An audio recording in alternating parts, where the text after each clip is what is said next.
Hello, my friends. My name is Ryan Freeman, and you're watching a rant, a confession, a piece of my life that has recently become a little dramatic. I am not trying to oversell it. It is a very minor thing, but I guess it has piqued my passions to the point where I wanted to share it. In some ways, sharing on YouTube is a very cheap way of having therapy. Therapy, the idea of having a cure for relieving your mental angst by talking about your life, by talking about your problems. The same thing you can do on YouTube, although you share it with the world. So take it for what it is. I'm going to tell you guys, basically, I have a very good friend. He's in his middle 60s, probably around 65, give or take a year. He actually contacted me through YouTube, and he said a lot of terrible things about me on one of my videos. My Jailed in Japan series, he ended up telling me how awful of an actor I was, and he really railed at me, but he did it in a very eloquent way, and some of his points were actually correct. So I actually decided I wanted to befriend him, and then I ended up exchanging email addresses. We ended up having sort of an understanding between each other, and sometimes it is people who are very similar to you that you sometimes have the most trouble with. Just like religions oftentimes kill other denominations who are very similar to them for very minor misunderstandings rather than going against completely other religions. I don't know if that makes sense, but I think you understand what I mean. Sometimes we can really fight with the people who actually we have a lot in common, but it's those little small differences. Anyways, I became friends with him. I ended up traveling to his house on 2 to 3 occasions and going rafting with him, meeting his family, and he is and I grew to really like this man, and I call him my friend. I'm not going to say his name, but like anyone, like any of us, including myself to a large degree, we are flawed. We are human, all too human. We have so many great points, but we also have bad points, and so the thing I loved about this friend that I'm talking about, who's in his middle 60s, and he lives up in Northern California, who I visit, and we go rafting and go biking and go swimming and do a lot of honest talking, is the honesty, is the trust. Quickly became a guy, and we would talk on the phone when I'm down here or send emails to each other. Very honest guy. He is a guy who has suffered a lot in his life. And people who have suffered a lot sometimes have the most to share with us. And so I saw him as a troubled man, but as someone with a lot of wisdom. And I really value my friendship with this guy. But last month, he tells me that he's planning another rafting trip and to buy a ticket if I want to join him, and to get up to Northern California to go rafting with another one of his friends as well as his son. Hot day, just having a little cocktail. Anyways, so I thought, all right, yeah, it would be fun. It would be fun. Go rafting with my friend. Go, not only a fantastic activity if you've never been river rafting, it is a great experience where you get to try your courage, work as a team, and see nature. It's a great activity. And this guy's got all the toys. He's got kayaks, he's got 2-man rafts, he's got 8-man rafts, he's got all of the stuff. And he's a great cook, very hospitable. And I just really like him. I value my time with him, although sometimes he can be very pessimistic, very judgmental, and sometimes somewhat abusive to his sister and his mother while I'm staying with him. So even though he's in his middle 60s, he's sort of the black sheep of his family. He's always talking about how his siblings are conspiring against him.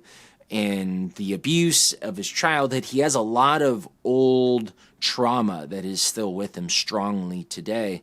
But despite that, he has a beautiful zest for life, an honesty that I almost rarely, very rarely find in other people. And I just like the guy. I like driving around with him, talking to people, stopping at taco trucks, the best taco trucks. He knows them all. And he's flirting with the senoritas. And he's just a great guy. He's just a great guy. But he's a hard guy to deal with. I'll say that. Anyway, so he tells me he's planning another rafting trip with one of his old childhood friends who got involved with the mafia. It was like a high-level tennis player at one point, got involved with the mafia, has had a lot of trauma. This guy's coming to town for the first time of his life, wants to take him to the river because Michael, I said his name anyways, my friend sees the river as sort of a therapeutic experience. And I do think that any sort of extreme experience like that, where you pull through and find faith in life and yourself and your friends, is good for your body and soul. So his troubled friend is going to join us, as well as his son, and he has a lot of trouble with his son. There's a very complicated relationship that I won't go into. And I say, I know when I go to see Michael, it's going to be a big thing, but I'm going to enjoy it. There's going to be some real trials and tribulations, but I will be the wiser for it, and I will have not regretted my time. So I, of course, say, yes, Michael, tell me the day, and we make some arrangements. We're emailing back and forth, talking on the phone. He really wants me to come. And we make an agreement. I'm going to fly, I think it was June 10th, buy a ticket from LA to Sacramento, nearest airport from where he lives.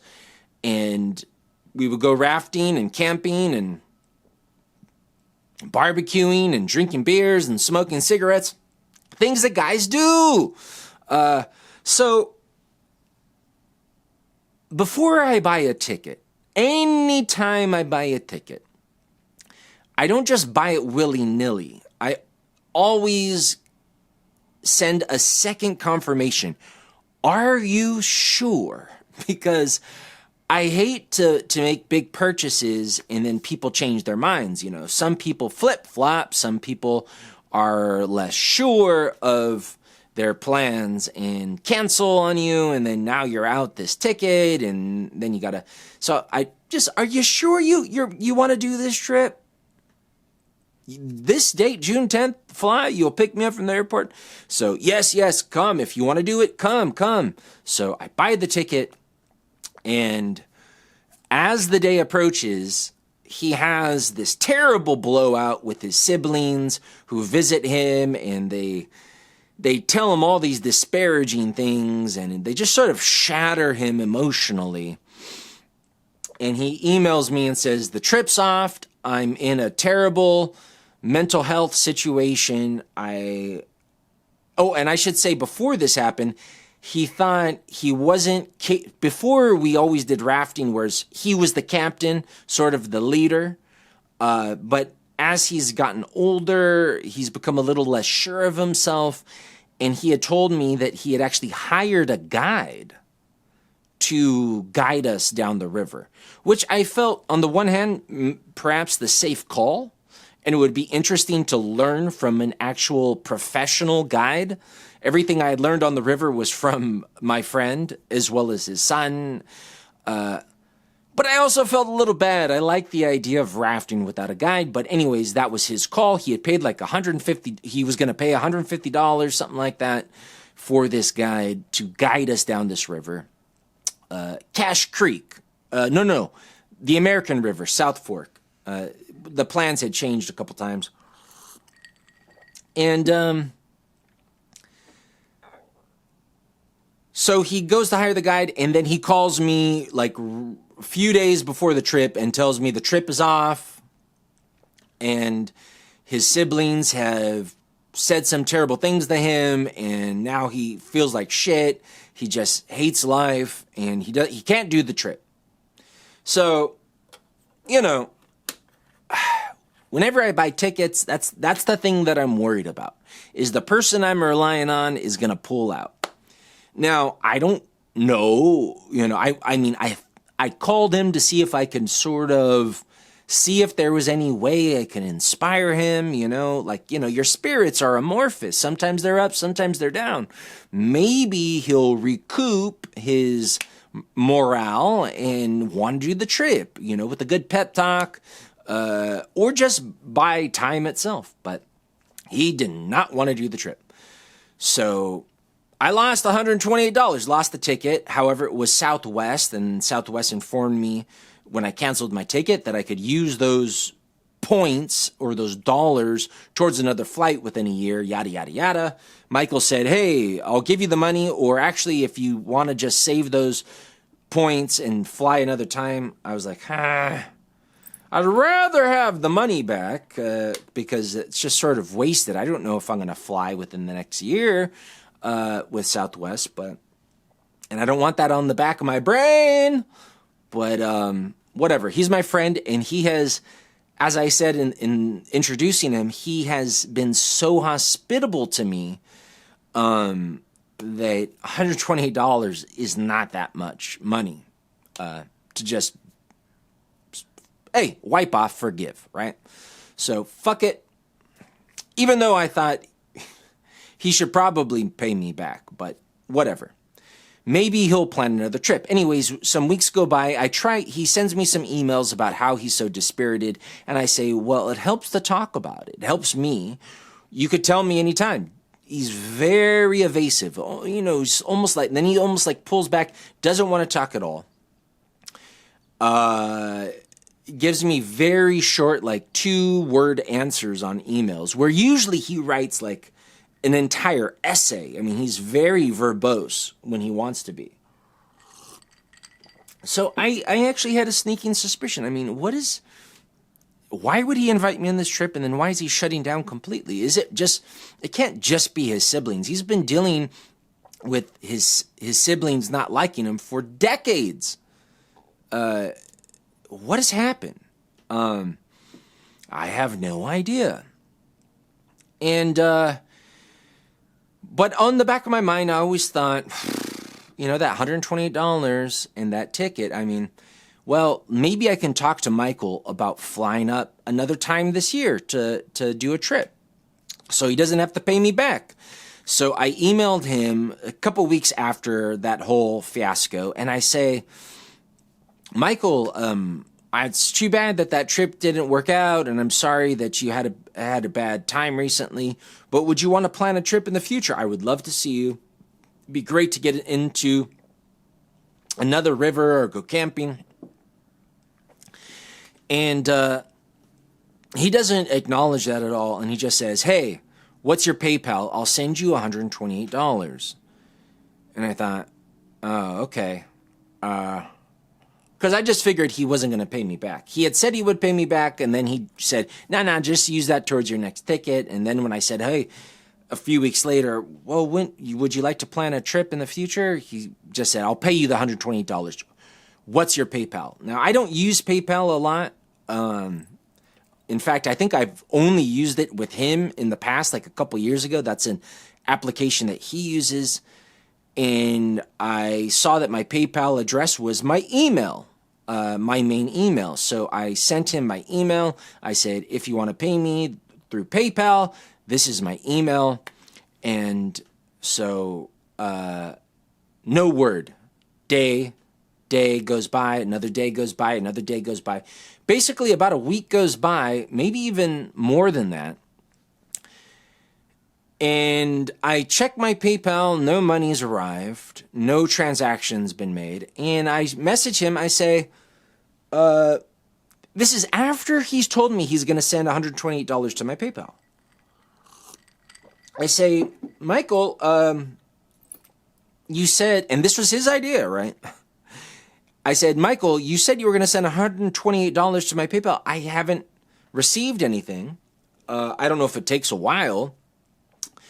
And then his reply is, $128 sent to your PayPal, June 27th.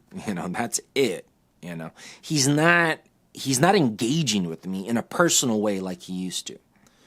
So, well, I checked my PayPal, no activity. I don't really even know how to use PayPal. So I think maybe I just don't know. Okay, there's wallet, there's activity. I'm like clicking on the different tabs to try to understand it. Double check to make sure that it is the actual email address that he has. Everything checks out. I'm looking up the help sections to make sure that I haven't done anything wrong. Nothing shows up. Then I think, well, maybe it takes a few days for these transactions to occur, because I know that sometimes with bank transactions, bank transfers, at least in the past, it would take, several working days to go through. So just give it some patience. Michael is actually in no mood to talk, judging from our emails, from the time he canceled the trip up until now. Before that, he's calling me on the phone.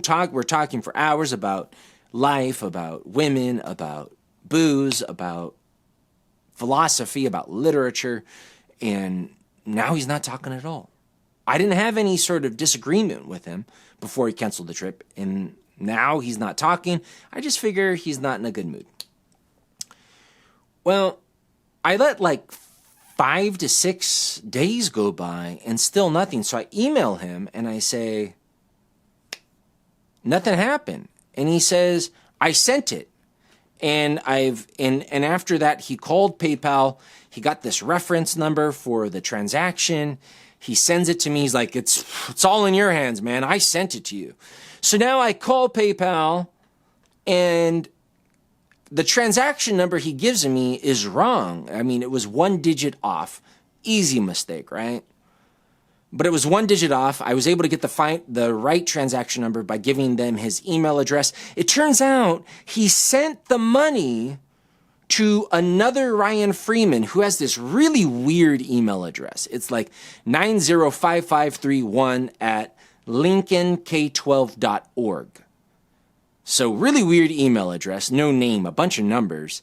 And if it's a legitimate email address, I'm guessing Lincoln K-12 means some sort of like Lincoln school, K through 12th grade, like a country schoolhouse that has kindergartners through 12th grade. This person has Ryan Freeman as their name, but different phone number, different address. And somehow my friend Michael, this is the PayPal customer rep that I'm dealing with.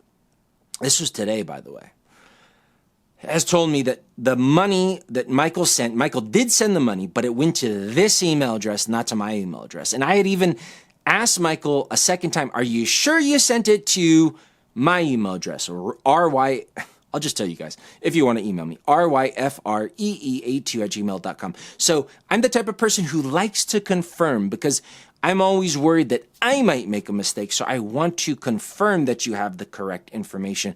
That's the right day. This is the right email, because I don't want the mistake to be on my end. And he says, yeah, that's the email address. So when I find out from PayPal he sent it to the wrong email address and there's nothing I can do, only thing that he can do is tell his bank to like do something like write it off or something like that, or that person can refund the money. So PayPal actually sent them an email, and perhaps in a few days we'll find out that this was an honest person and not a scammer, which is my suspicion, but who knows? I don't know. We'll send the money.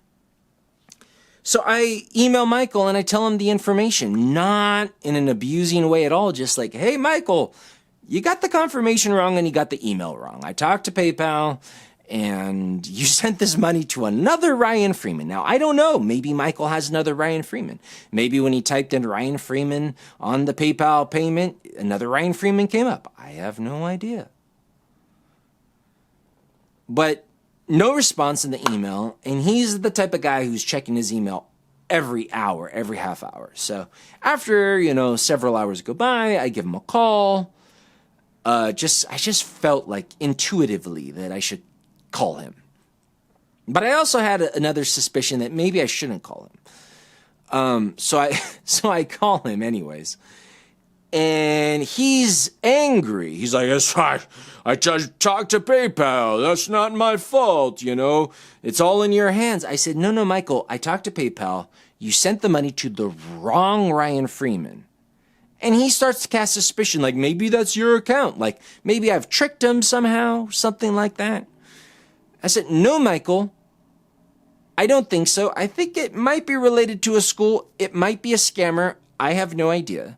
But that $128 that you sent was not to my email address. Not to the email address that I gave you. Not one time, but 2 times. So not only did you send it to the wrong email address, now I'm angry, actually. I'm angry because he started off accusing me for being the problem. I'm not the problem, right? I mean, maybe you think I am. I bought a ticket because he told me to buy a ticket. I confirmed before I bought the ticket. Are you sure you want me to buy this ticket on this day? Yes? Are you sure? Okay. Then he canceled.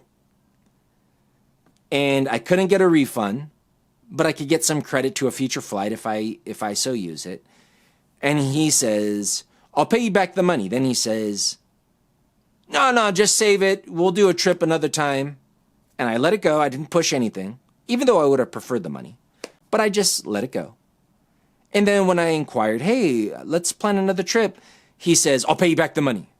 His idea, through PayPal. His choice, not my choice. I give him my email address and clarify twice, this is the email address. Nothing shows up in my account. When I inquire with him, he says he sent it, and rather than solve the problem himself, he foists it upon me with this number, which he gives me, which is wrong, a wrong by 1 digit. And I come to find out he sent it to the wrong email address. I just don't feel at fault here, right? So when I talk to him today, and he starts to say it's your issue, I think, are you fucking insane? My issue? You wanted to pay me back this way. The trip was your idea. You wanted to pay me back this way because you canceled the trip after we had talked about it for weeks and you had confirmed. You wanted to pay me back this way. You fucked up the payment by sending it to the wrong email. And he denied that. He said he sent it to the right email. Well, I don't know. He's made so many slip-ups so far that I just don't know. I have no confidence in him. And basically where it's left off is he's just not going to pay me back. Some other person got $128. He's down $120. I'm down $128. And I've lost confidence in my friend. So that's where it's at. But I will say this. I'm glad that the river trip was canceled, even though I wanted to go rafting. Because his head's not in the right place. Anyways, I guess we deal with friendships that sometimes have issues. I still love Michael. I hope that we can get over this issue. I know that I've made mistakes in life, and I didn't want to own up to those mistakes. But the problem is when you don't own up to your mistakes, you know deep down you're wrong, and it twists you up, In the words of an author that both Michael and I like, D.H. Lawrence. So, I just had to vent to you guys on YouTube while drinking on a very hot day. Thank you for sharing my story. My name's Ryan. Bye-bye.